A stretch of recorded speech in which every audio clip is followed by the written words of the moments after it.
అందరికీ నమస్కారం.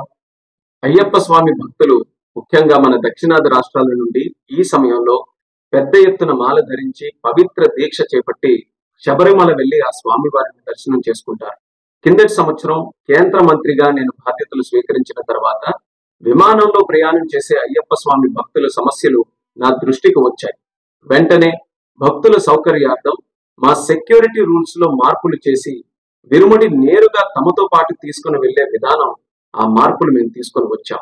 ఈ సంవత్సరం కూడా అదే విధంగా అయ్యప్ప స్వామి భక్తులు ప్రయాణం చేసేటప్పుడు వాళ్ళ తాలూకా విరుముడి నేరుగా వాళ్ళతో పాటే ఫ్లైట్ లో తీసుకొని వెళ్లేటటువంటి సౌకర్యం మేము కల్పిస్తున్నాం.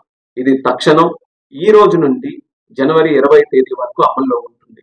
అంటే మండలం నుంచి మకర విలక్కు కాలం వరకు కూడా ఈ సౌకర్యం అయ్యప్ప స్వామి భక్తుల్ని దృష్టిలో పెట్టుకొని కల్పించడం జరుగుతుంది.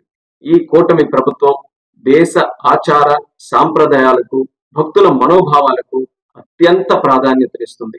అందుకే ఎవరికి ఇబ్బంది కలగకుండా ఉండాలనే ఆలోచనతో భద్రతా నియమాలు పాటిస్తూ మా మినిస్ట్రీ ఆఫ్ సివిల్ ఏవియేషన్ ద్వారా ఈ నిర్ణయం మేము తీసుకున్నాం. దీన్ని భక్తులందరూ కూడా సద్వినియోగం చేసుకుంటారని, మీ అయ్యప్ప స్వామి దీక్ష విజయవంతంగా జరగాలని, స్వామి తాలూకు ఆశీస్సులు పొంది అందరికీ కూడా మంచి జరగాలని ఈ సందర్భంగా కోరుకుంటున్నాను. నమస్కారం. ఓం స్వామియే శరణమయ్యప్ప.